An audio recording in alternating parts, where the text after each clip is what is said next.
estamos en piso con el diputado nacional por el MPN, con Osvaldo Yancafil. Osvaldo, gracias por venir al piso de AM550 y 24/7. ¿Cómo estás? Buen día, Santiago, gracias a ustedes por la invitación. Estoy muy bien y por supuesto también quiero enviarle un saludo a toda la audiencia.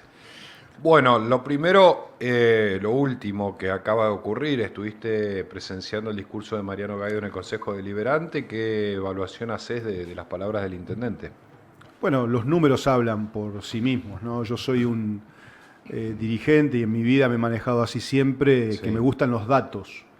Cuando vos planteás datos que tienen que ver con el superávit, por ejemplo, que tienen que ver con que eso se logra a partir también de un 40% de inversión en la obra pública, que contempla el presupuesto municipal, cuando ves que el oeste se está desarrollando, el este se está desarrollando, cuando transitas el paseo costero desde Península Iroqui Sí. hasta el puente de Balsa Las Perlas y podés no solamente caminarlo, sino también podés andarlo en bicicleta, además de la posibilidad de transitar también en vehículo, como miles de familias disfrutan de la costa del río Limay a partir de esa extensión del paseo costero, con servicio de guardavidas, con un servicio también muy importante y un reconocimiento para todos hombres y mujeres que limpian todos los días el paseo costero. Yo camino mucho por ahí, también ando en bicicleta y puedo ver a la mañana temprano cómo se está cortando el césped, cómo se está limpiando, cómo se está levantando la basura.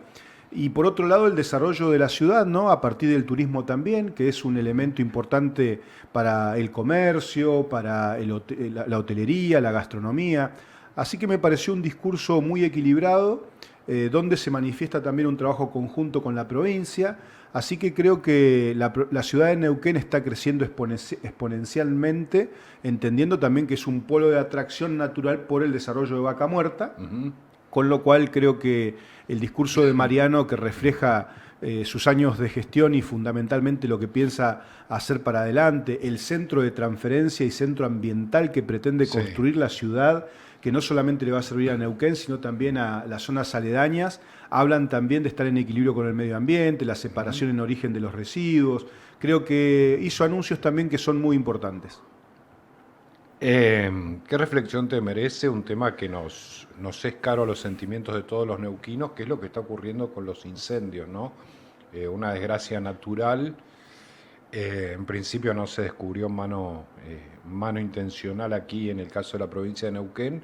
Y bueno, se está trabajando con ello, pero ¿qué reflexión te merece? 22.000 hectáreas es lo que ha consumido hasta aquí los incendios y la zona afectada, ¿no? Primero quiero destacar, y esto no es demagógico ni obsecuente, quiero decirlo Sí. con todas las letras, que el gobernador de la provincia, Rolando Figueroa, esté instalado en la zona y haya estado participando activamente de la toma de decisiones, habla muy bien porque muchas veces ante estas catástrofes está la emergencia y muchas veces la burocracia administrativa termina generando el retraso justamente para poder asistir brigadistas, para poder comprar los medios, la logística que necesitas, el alquiler de aviones, el Sí. alquiler de helicópteros. Entonces creo que es muy importante la emergencia ígnea, que ya estaba declarada, pero ahora el gobernador ha decidido extenderla por un año más. Estábamos en riesgo alto de incendios en la zona de la cordillera. Yo estuve el año pasado en diciembre y pude ver indicadores en varios lugares haciendo público que estábamos en un riesgo importante, Sí. fundamentalmente por la escasez de lluvia y por el colchón de vegetación seca que se hace por debajo de los bosques frondosos que tenemos, Sí. la resina que generan los propios pinos exóticos que hay en la zona. Entonces había de alguna manera una situación que daba a entenderse que era posible que tuviéramos situaciones de este tipo. No está todavía claro si han sido intencionales o no, Claro. porque justamente se está atacando la emergencia. Y me parece que también ahí el trabajo conjunto con Nación, que el gobernador viene planteando desde el principio, ¿no? En el manejo nacional del fuego, este comando compartido que existe, creo que es importante también que haya acuerdo en ese sentido, porque es una situación compleja. Uno muchas veces escucha hablar livianamente, yo lo escuché, por ejemplo, en el Congreso esta semana, Sí. cómo Sí. se habla desde el desconocimiento absoluto. O sea, a ver, la cantidad de helicópteros que tiene la provincia de Neuquén hoy contratados, los aviones, por ahí no sobrevuelen la zona en algún determinado momento es porque hay un factor importante de riesgo. Lo ha explicado Luciana Ortiz Luna, la secretaria de Emergencias y Riesgo de la provincia.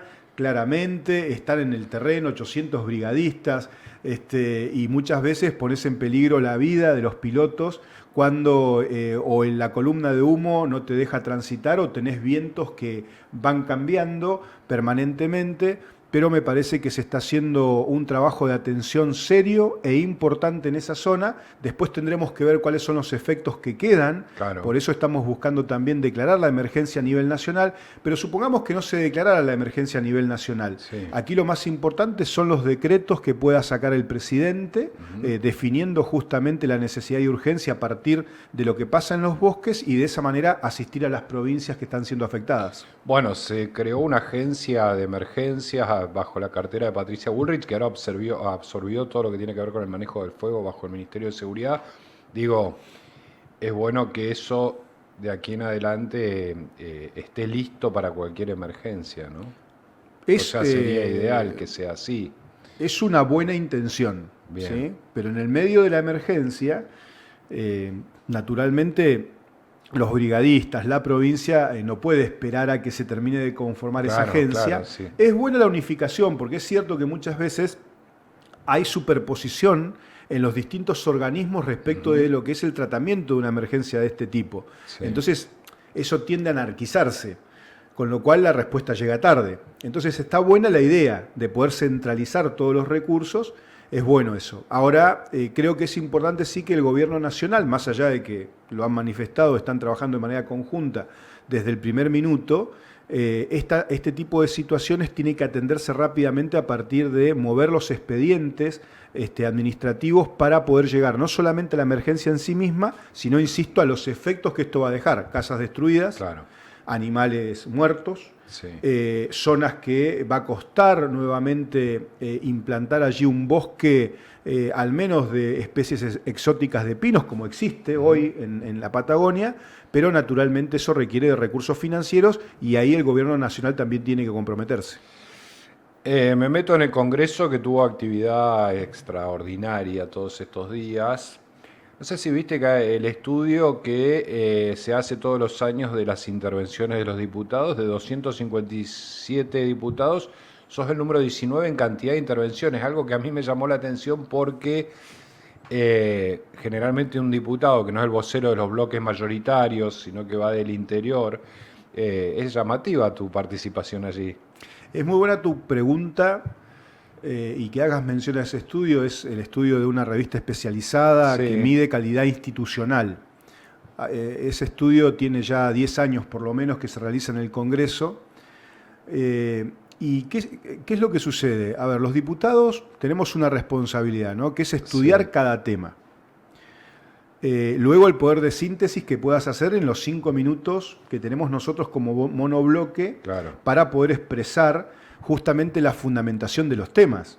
Porque mucha gente dice, bueno, hablar sí es cierto, podés hablar en una sesión. De hecho, tenemos diputados que están hablando en cuestiones de privilegio, minutos y minutos, de cuestiones que la verdad tienen más que ver con la política partidaria o con el pase de factura, bien, de la famosa grieta nacional. Sí.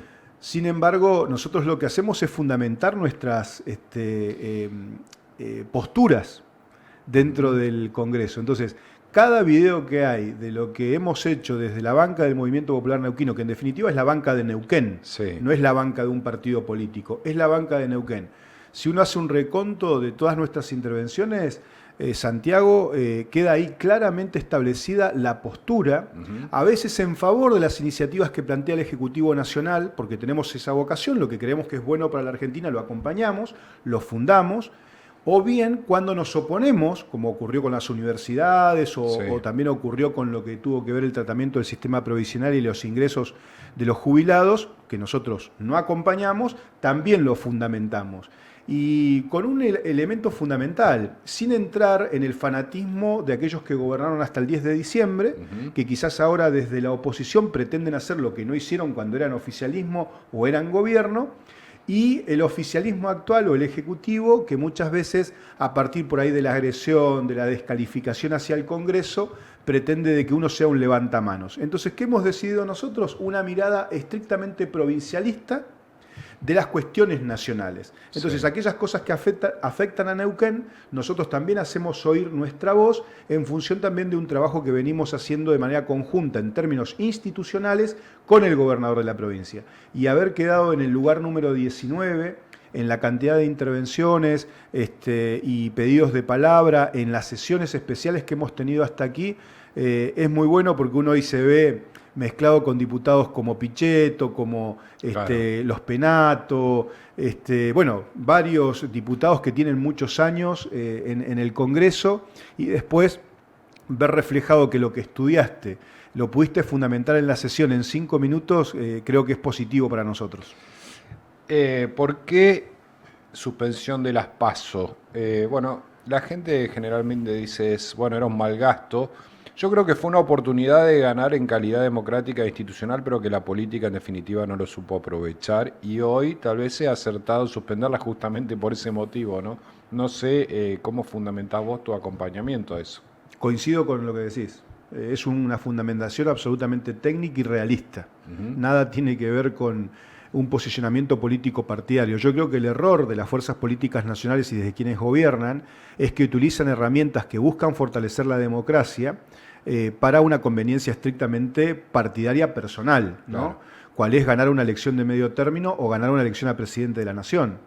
El fundamento en el 2009 era claro, que todos los partidos políticos fueran en simultáneo a una elección obligatoria, donde además participan también, por ejemplo, los sectores independientes de la ciudadanía, y dirimieran sus candidatos que iban a finalmente ser validados para la elección general de octubre. Claro. O sea, una suerte de semifinal, dicen algunos, como si fuese fútbol, o una suerte de encuesta, dicen otros.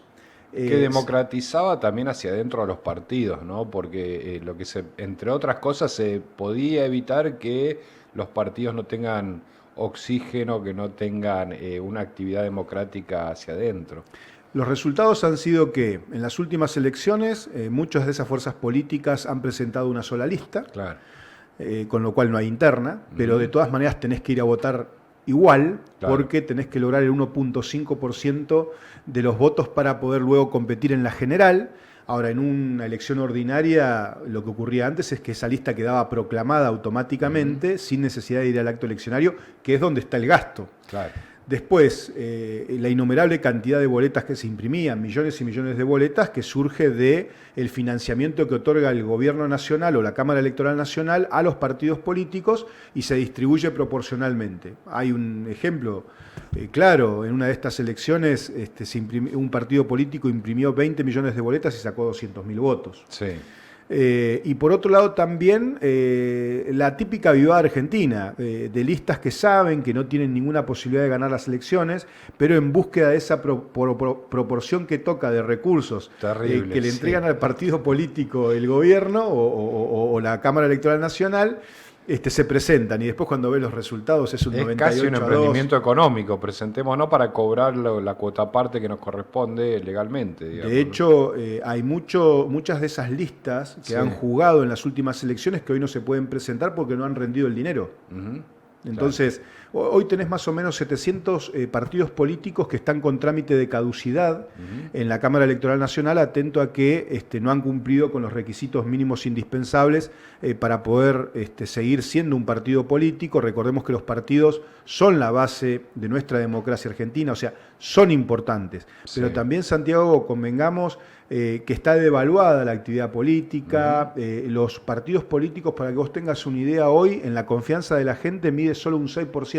Claro, son instituciones degradadas en la opinión pública. Sí. Hoy la gente evidentemente está más inclinado por los perfiles, por las personas que pueden representar sus intereses, que pueden representar sus ideas en un cuerpo legislativo o bien en el ejecutivo. Entonces hay un esquema disruptivo hoy que es parte de un escenario totalmente inédito. Tenemos un presidente que hasta hace 6 años no tenía partido político. Sin embargo, a partir de su lógica de construcción de su propio voto, fue logrando, a mi entender, llegar a partir de esa personalidad, después nos puede gustar o no, pero evidentemente, o por lo menos los números del balotaje así lo indican, Sí. el 56% a nivel nacional adhirió a la propuesta de Javier Milei, en el caso de la provincia de Neuquén el 60%. Ficha limpia tiene que ver con esto, ¿no? Porque hay una demanda también sobre la política en materia de transparencia, cuidado del recurso, y me parece que la gente en esto, y de hecho surgió un movimiento ciudadano, el proyecto Ficha Limpia, que también obtuvo media sanción. Vamos a ver qué pasa en senadores con eso, ¿no? Lo primero que hay que decir es que nosotros, también fue un tema que tratamos con absoluta objetividad y con datos. El Banco Mundial en el 2020 hizo un estudio en distintos países donde cómo funcionaba la credibilidad de la sociedad en las instituciones públicas, y también allí involucró lo que tenía que ver con la opinión que tenía la gente concretamente sobre cuestiones que hacen a la corrupción. Iban muy de la mano, digamos, las dos cosas, ¿no? Cuando vos medís en esos países, luego de implementado Ficha Limpia, en sus distintos modelos, ¿no? Porque Sí, había diferencias con algunos sí, temas, yo soy de los que opina parecido al gobernador de la provincia, ¿no? De Rolando Figueroa, cuando él envía el proyecto de ley acá en Neuquén, Sí. donde no solamente incluye los cargos selectivos, sino también los cargos ejecutivos. O sea Claro. que no... Tampoco se puede hacer un funcionario de gobierno si tenés 2 condenas, digamos. Exactamente. Básicamente lo que se hace es incorporar un requisito electoral al Código Electoral argentino, donde aquellas personas que tienen condena y sentencia judicial en primera y segunda instancia Sí. firme no pueden ser candidatos, ¿no? Bueno, de hecho hoy, por ejemplo, si vos sos deudor alimentario y estás en el registro de deudores alimentarios, No no podés. podés ser candidato. Pero vamos al trabajo común de la gente, el taxista, el que busca trabajo en una empresa, se le pide cuanto menos un ADN, certificado de antecedentes Claro, y demás. Entonces, claro. ¿por qué ese privilegio para la justicia? Esto es lo que se cuestiona a la gente, ¿no? Y bueno, siguiendo con esto que te decía de este estudio que se realizó, se comprobó que posteriormente, una vez implementada Ficha Limpia, disminuyeron drásticamente los delitos de corrupción a la administración pública, y por otro lado subió la credibilidad en Claro. las instituciones. O sea que de alguna manera está demostrado que técnicamente esto funciona. En el Congreso se dio una particularidad el otro día sobre el caso de Brasil, ¿no? Y es muy gracioso, porque cada uno lo acomoda de acuerdo a quién responde políticamente a su antojo. Voy a ser objetivo en esto. En Brasil se implementó Ficha Limpia ya por el 2010-2013. Lula da Silva firmó la adhesión a Ficha Limpia. Sí. Se aprobó la ley. Posteriormente Lula da Silva tuvo conflictos con la justicia a partir de denuncias por corrupción, de hecho estuvo en la cárcel. Sí. Y yo no lo escuché quejarse a Lula da Silva cuando quiso ser candidato y no lo pudo ser justamente por Ficha Limpia. O sea, no despotricó contra lo que él mismo había impulsado. Se sometió a esa ley electoral. ¿Y cómo termina la historia? Bueno, posteriormente es cierto que la justicia termina dictando de que él es sobreseído Sí. en las causas que tenía. Se postula para presidente y finalmente logra nuevamente, y de hecho hoy es presidente de la República de Brasil. Entonces quiero decir, para estos que dicen, che, pero esta es una ley a medida, busca la proscripción. Mirá, nosotros en la Argentina, con este tipo de excusas, finalmente nunca logramos trabajar fuertemente lo que es ética y transparencia en la cosa pública, Claro. que es en definitiva lo que buscan este tipo de leyes, ¿no? Y también hay que decir, Santiago, que ese proyecto hace 10 años estaba en el Congreso Nacional. Sí, se discutió más de una vez sin correr la suerte de ser aprobado, ¿no? Así es, así que totalmente de acuerdo en que se haya aprobado y ojalá el Senado lo apruebe también.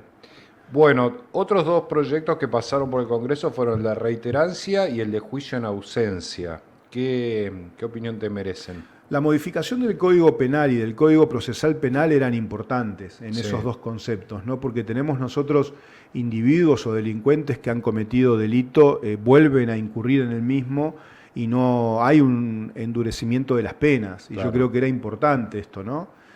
Por otro Va lado, un poco en contra de la puerta giratoria famosa de la que se habla, ¿no? Que entran y salen enseguida, más allá de que hayan cometido varias veces el delito, porque nos, todavía no han sido sentenciados, sería. exactamente. El punto es que lo de la puerta giratoria, y esto hay que ser claro con la gente, Sí, yo de hecho en la fundamentación lo expliqué.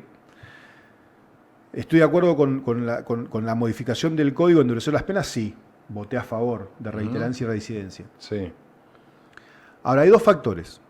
La credibilidad de la gente en la justicia. La lentitud de la justicia. sí. Con lo cual, allí hay un elemento que se tiene que atender. O sea, si nosotros no entendemos que la justicia garantista, en todo caso, es para la víctima y no para el victimario, estamos Sí. en un problema. Y hoy la presunción de la gente es de que, ¿para qué voy a denunciar? Si denuncio y no pasa nada. De hecho, se sacaba una cuenta el otro día en Tiempo, ¿no? ¿Cuántas veces ante un delito menor, un hurto, por ejemplo, o el robo de un celular, el robo de una computadora, cuánto se lo pasa el denunciante en la comisaría y cuánto pasa el denunciado Claro. en la comisaría? Es, Bueno, es tragicómico, ¿no? Sí, sí. ampliamente el que denuncia pasa mucho más tiempo en la Qué comisaría barbaridad. porque el denunciado, si es atrapado, rápidamente, a las pocas horas es liberado. Claro. Entonces, eso pone en tensión el sistema judicial, ¿no? Con lo cual creo que el servicio de justicia tiene que rever también algunas cuestiones. Y el otro tema que también marqué es la crisis carcelaria. Sí. La crisis carcelaria, si bien nosotros no podemos decir que es culpa de este gobierno, ni del provincial ni del nacional, Sí. el gobierno nacional se tiene que involucrar en la crisis carcelaria, porque es cierto que también esto va a traer aparejado seguramente que aumente la cantidad de población de personas detenidas. Bueno, ya hoy tenemos un problema con la crisis carcelaria, entonces sería importante también que el Ejecutivo trabaje la infraestructura. Y mira, una buena idea que ha implementado Santa Cruz. Sí. Santa Cruz esta semana comenzó con un programa donde los reclusos de distintas del servicio penitenciario provincial están cumpliendo tareas, realizando, por ejemplo, adoquinado, cordones cuneta. Entonces son trasladados en un colectivo con las medidas de seguridad correspondientes a un lugar donde realizan tareas. Sí. Y eso está comprobado desde el punto de vista psicológico, por ejemplo, que es parte de la rehabilitación, porque estar entre cuatro paredes comenzás a tener un deterioro de la salud mental. Claro, Con claro. lo cual una persona que vos la sacás de la cárcel, la llevás al aire libre, a desarrollar tareas, cumplir un horario, estás trabajando los hábitos, que yo creo que es muy bueno porque eso le va a permitir, cuando cumpla la condena, una mejor reinserción social. Osvaldo, antes de cerrar, te meto en la provincia y en la política. El Movimiento Popular Neuquino. Bueno, ahí firmada una mesa de la neuquinidad, de la cual participan intendentes, dirigentes del Movimiento Popular Neuquino de toda la provincia, que un poco le dicen a Rolando Figueroa, conduzca o lleve adelante este proceso, que vamos a acompañar la defensa de los intereses de la provincia. ¿Qué opinión te merece a vos, como diputado nacional del MPN y un dirigente reconocido del partido provincial, esta coyuntura de cara a octubre, ¿no? Voy a dar una opinión y quiero que se interprete como una opinión y no como una imposición, ¿viste? Bien. Porque después están los que juzgan lo que uno dice. Entonces Bien. quiero ser claro en esto. Voy a dar mi opinión, como cualquier ciudadano o afiliado al MPN. Bien. Datos objetivos. Yo creo que el Movimiento Popular Neuquino tiene muy pocas posibilidades a la hora de competir en la elección nacional de senadores y diputados, Sí. de poder lograr un éxito electoral. Están disminuidas notoriamente nuestras posibilidades.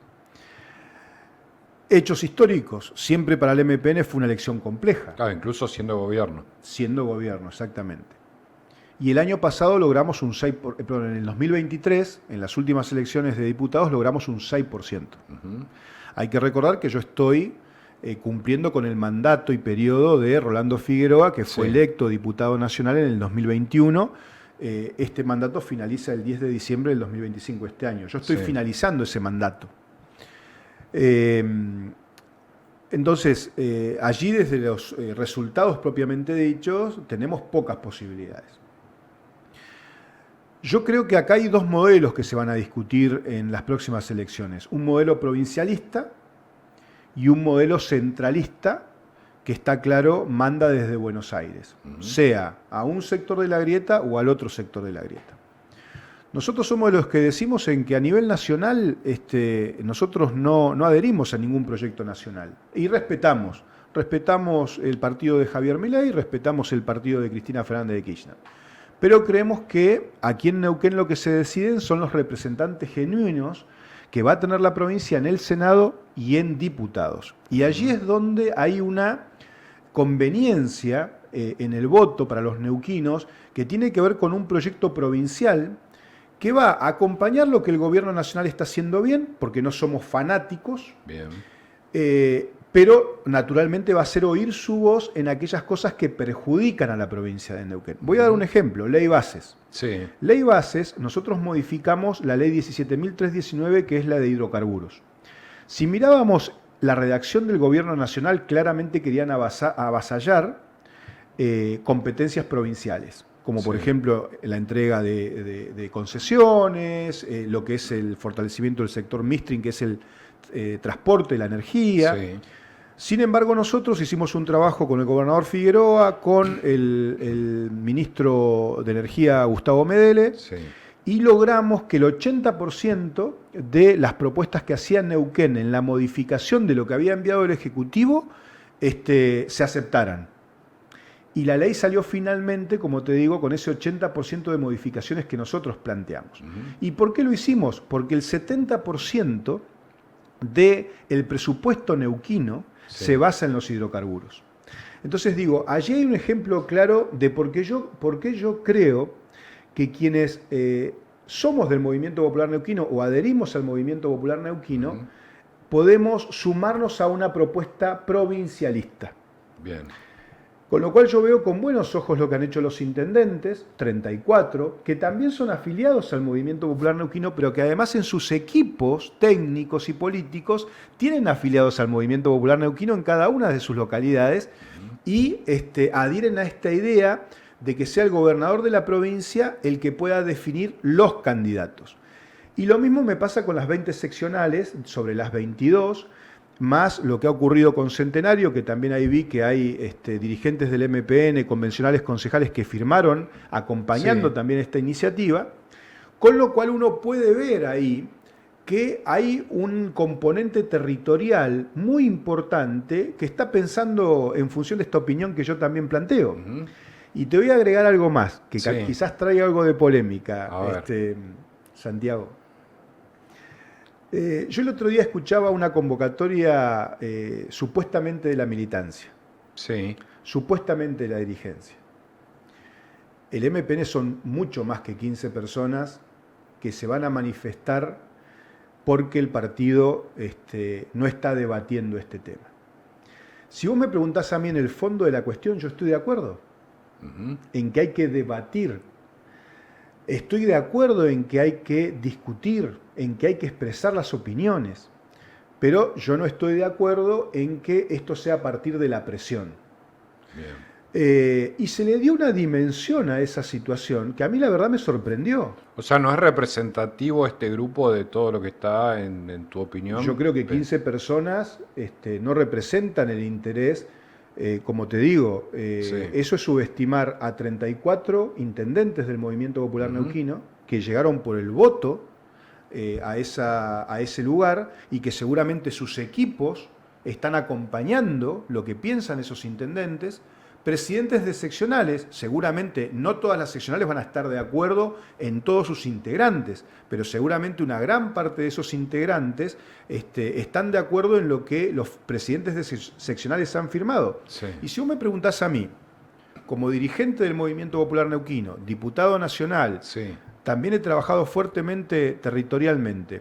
Yo tengo un equipo de trabajo con el cual venimos desarrollando tareas hace más de 20 años.